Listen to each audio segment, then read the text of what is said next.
आप सभी विद्यार्थियों का एक बार पुनः स्वागत है Subhash study centre YouTube channel पर। और आज का यह वीडियो कक्षा 10 के छात्रों के लिए काफ़ी ज़्यादा महत्वपूर्ण है जो 2022 बोर्ड परीक्षा की तैयारी कर रहे हैं, क्योंकि इस वीडियो के द्वारा हम आपको बताएंगे कि आपको बोर्ड परीक्षा में संदर्भ कैसे लिखना है, व्याख्या और काव्यगत सौंदर्य कैसे लिखना है। और इस वीडियो के दौरान हमने आपको समझाने के लिए शीर्षक लिया है गोस्वामी तुलसीदास जी के द्वारा रचित वन पथ पर। और इस शीर्षक पाठ का जो तीसरा पद्यांश है यहाँ पर आप देख सकते हैं। रानी मैं जानी अजानी महा पविपाहन होते कठोर हियो है, राजा हूँ काज या काज न जान्यो, काह्यो तिय को जिन कान कियो है। ऐसी मनोहर मूर्ति ये बिछुरे कैसे प्रीतम लोग जियो है, आखिन मैं सखी राखी बेजोग, इन्हें किमि कै बने बास दियो है। तो इस पद्यांश का आप संदर्भ कैसे लिखेंगे, इसकी व्याख्या और काव्यगत सौंदर्य कैसे लिखना है, और यह 2022 बोर्ड परीक्षा के लिए मोस्ट इंपॉर्टेंट है, इसलिए इस वीडियो को आप जरूर देखें और अपने मित्रों में भी शेयर करते रहें। और यदि आप इसी तरह के वीडियोस देखना चाहते हैं जो आपकी बोर्ड परीक्षा के लिए काफ़ी ज़्यादा महत्वपूर्ण साबित हो, तो आप चैनल के साथ जुड़ जाएं और साथ ही साथ अपनी नोट्स भी बनाते रहें। यदि आप बोर्ड परीक्षा की तैयारी कर रहे हैं अच्छे ढंग से, तो मेरी सलाह है कि आप अपनी नोट्स भी बनाते रहें। इससे आपको क्या फ़ायदा होने वाला है कि आप जब नोट्स बनाएंगे तो आपकी एक तो राइटिंग अच्छी होने लगेगी, दूसरा आपको तरीका भी पता चल जाएगा कि कैसे बोर्ड परीक्षा में हमें प्रश्नों का उत्तर देना है। तो इस पद्यांश का संदर्भ लिखने से पहले यहाँ पर पद्यांश के प्रथम के 3 शब्दों को, यानी पहले के शुरुआती 3 शब्दों को लिख दिया गया है। इसके बाद अंतिम के 3 शब्दों को यहाँ पर मैंने लिख रखा है। इसी तरह से पद्यांश का जब संदर्भ, व्याख्या और काव्यगत सौंदर्य लिखा जाता है, कोई भी पद्यांश हो तो उसका सेम इसी तरह से आपको लिखना होता है। उसके प्रथम के 2 या 3 शब्द और अंतिम के शब्दों को इस तरह से। फिर हेडिंग डाली जाएगी संदर्भ, और संदर्भ लिखने का तरीका यहाँ पर आप देख सकते हैं। और जो संदर्भ मैं इस वीडियो में आपको बताऊंगा वही संदर्भ आप इस शीर्षक पाठ यानी वन पथ पर शीर्षक पाठ में सभी पद्यांश के अंतर्गत लिख सकते हैं। और इसके पहले के वीडियोज में भी मैंने बताया है कि आप कैसे संदर्भ लिखें, तो आप उस तरीके से भी संदर्भ लिख सकते हैं। प्रस्तुत पद्यांश हमारी पाठ्य पुस्तक हिंदी के काव्य खंड में संकलित वन पथ पर शीर्षक कविता से अवतरित है, और यह प्रसंग कवितावली से संकलित है, जिसके रचयिता कौन है, गोस्वामी तुलसीदास जी हैं। सेम यही संदर्भ लिखा जाएगा। कोई भी पद्यांश हो, इस पाठ का संदर्भ आप इसी तरह से लिखेंगे। प्रस्तुत पद्यांश हमारी पाठ्य पुस्तक हिंदी आपको ब्लैक पेन से लिखना है, कि काव्यखंड भी आपको ब्लैक पेन से लिखना है, में संकलित वन पथ पर शीर्षक कविता से अवतरित है, और शीर्षक का अथवा पाठ का नाम आपको ब्लैक पेन से लिखना है। और यह प्रसंग कवितावली से संकलित है। ये जो वन पथ पर शीर्षक कविता है, यह कवितावली से लिया गया है, और कवितावली के और इस पाठ के रचयिता कौन है, यानी ये कवितावली से संकलित है, इसलिए कवितावली के रचयिता गोस्वामी तुलसीदास जी हैं, और इस पाठ के भी तो रचयिता गोस्वामी तुलसीदास जी ही होंगे।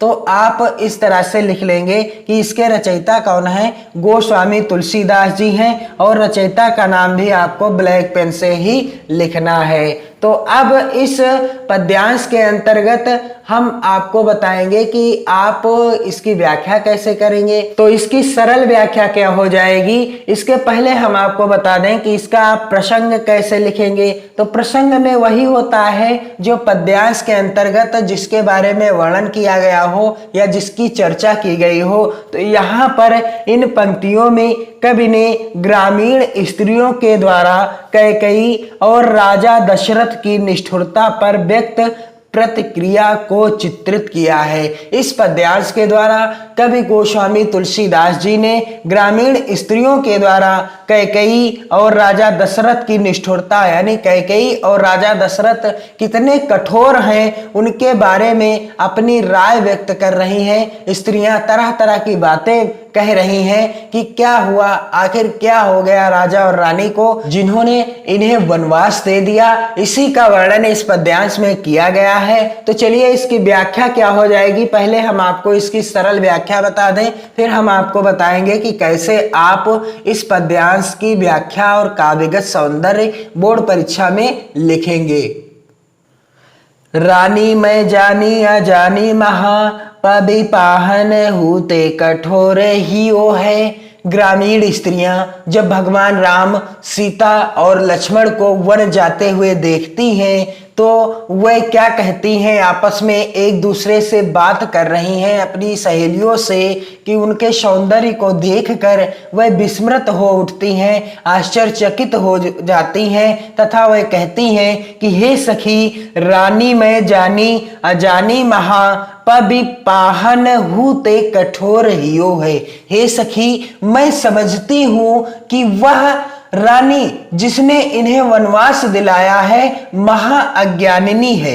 मैं समझती हूं कि वह रानी मैं जानी अजानी महा, मैं उस रानी को महा अज्ञानिनी यानी मूर्ख समझती हूं, उसे जरा भी ज्ञान नहीं है। पबि पाहन हूते कठोर हियो है। निश्चित ही उसका हृदय वज्र और पत्थर से भी अधिक कठोर होगा। पबि पाहन हूते कठोर हियो है, निश्चित ही उसका हृदय वज्र और पत्थर से भी अधिक कठोर होगा। रानी मैं जानी अजानी महा, पबि पाहन हूते कठोर हियो है। हे मेरी प्यारी सखियों, मैं समझती हूं कि वह रानी जिसने इन सुकुमारों को वनवास दिया है महा अज्ञानिनी है और निश्चित ही उसका हृदय वज्र और पत्थर के समान कठोर होगा।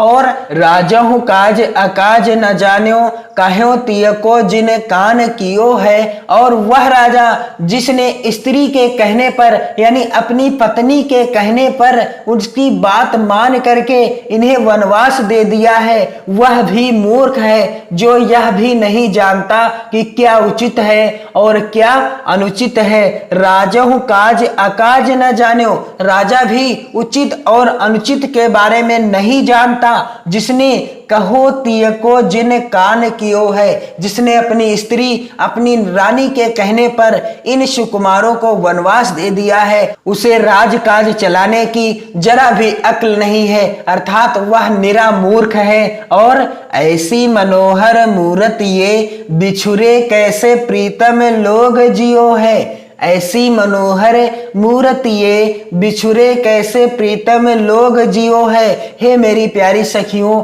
ऐसी सुंदर ये मूर्तियां, इनसे बिछुड़कर इनके प्रियजन भला कैसे जीवित रह सकेंगे।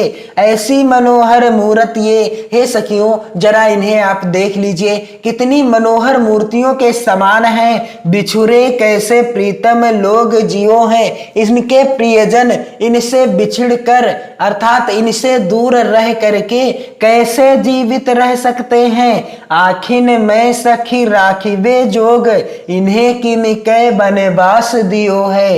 हे सखी, ये आंखों में बसाने योग्य हैं। आखिन मैं सखी राखिबे जोग, इन्हें किमिकै बनवास दियो है। और इन्हें किसने और किस लिए वनवास दे दिया है, तो इसकी व्याख्या कुछ इस तरह से हो जाएगी। अब आप इस पद्यांश की व्याख्या बोर्ड परीक्षा में अथवा अपनी नोट्स पर कैसे लिखेंगे, चलिए मैं आपको अच्छे से बता देता हूं।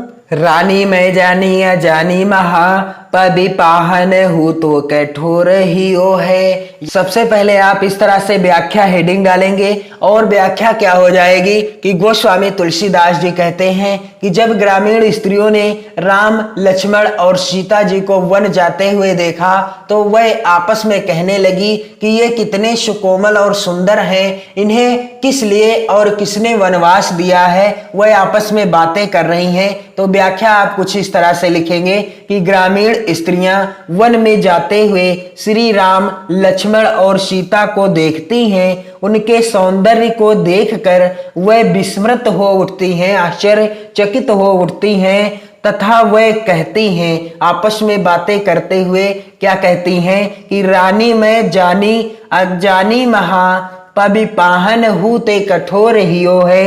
हे सखी, मैं समझती हूँ कि वह रानी जिसने इन्हें वनवास दिलाया है, वह रानी जिसने इन्हें वनवास दिलाया है महा अज्ञानिनी है।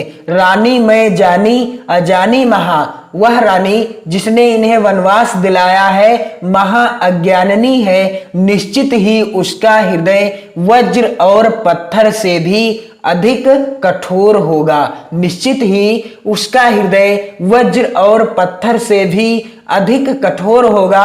क्यों? क्योंकि पबिपाहन हूँ तो कठोर हियो है और राजहु काज अकाज न जान्यो कहो तीह को जिन कान कियो है। और आगे क्या कहती है कि वह राजा जिसने स्त्री की बात मानकर इन्हें वनवास दिया है, वह राजा जिसने स्त्री की बात मानकर इन्हें वनवास दिया है, वह भी मूर्ख है जो यह भी नहीं जानता कि क्या उचित है और क्या अनुचित है। हे सखी, राजहु काज अकाज न जान्यो, वह राजा जिसने काह्यो तीय को जिन कान कियो है, जिसने अपनी स्त्री अर्थात रानी के कहने पर ऐसा कार्य किया है, वह भी मूर्ख है जो राजकाज चलाना नहीं जानता, अर्थात जो उचित और अनुचित के बारे में नहीं जानता। ऐसी मनोहर मूर्ति ये बिछुरे कैसे प्रीतम लोग जियो है।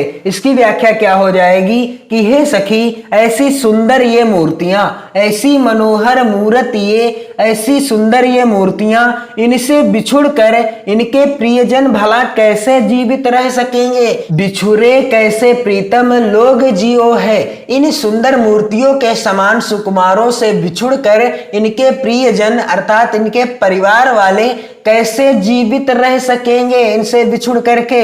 आखिन में सखी राखी बे जोग इन्हें किम कै बनवास दियो है।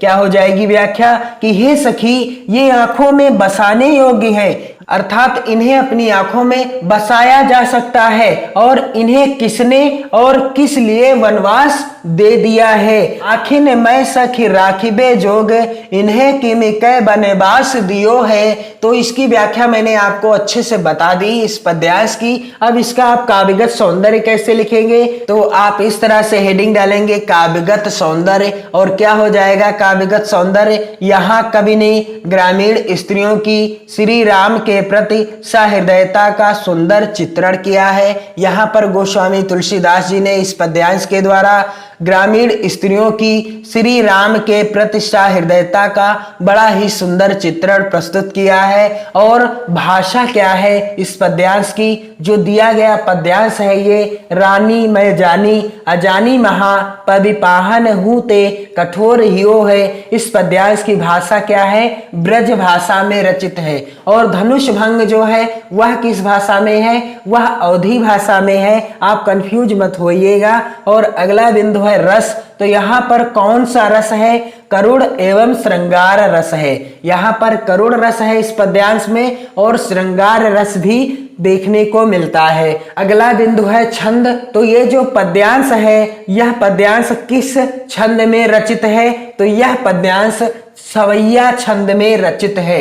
यह पद्यांश जो है किस छंद में है, सवैया छंद में है। और अगला बिंदु है अलंकार। तो इस पद्यांश के अंतर्गत अनुप्रास अलंकार है। तो कुछ इस तरह से आप इस दिए गए पद्यांश का बोर्ड परीक्षा में आसानी से संदर्भ लिख सकते हैं, प्रसंग, व्याख्या और काव्यगत सौंदर्य लिख सकते हैं। क्योंकि यहाँ से जो प्रश्न बनता है पद्यांश से रिलेटेड कुल 6 नंबर का बनता है। और यदि आप इस दिए गए पद्यांश का सेम इसी तरह से संदर्भ, प्रसंग, व्याख्या और काव्यगत सौंदर्य लिखेंगे बोर्ड परीक्षा में, जब आपकी बोर्ड परीक्षा में यह पूछा जाएगा तब, तो आपके 6 नंबर पक्के हो जाने हैं। तो आप वीडियो को अपने मित्रों में भी शेयर करते रहें और आप इसी तरह के वीडियोस के द्वारा अपनी बोर्ड परीक्षा की बेहतर तैयारी करने के लिए चैनल के साथ जुड़ जाएं और साथ ही अपनी नोट्स जरूर बनाएं। नोट्स बनाने से आपके डबल फायदे हैं। एक तो आपको आसानी से याद भी होता रहेगा, साथ ही आपकी राइटिंग भी अच्छी होगी और आपको तरीका भी पता चल जाएगा कि कैसे संदर्भ लिखना है, कैसे प्रसंग लिखा जाता है, कैसे व्याख्या आपको लिखनी है या व्याख्या करनी है और कैसे आप काव्यगत सौंदर्य लिखेंगे बोर्ड परीक्षा में। तो आप वीडियो को शेयर करें, अपने मित्रों में भी पढ़ते रहें, नोट्स बनाते रहें। जय हिंद।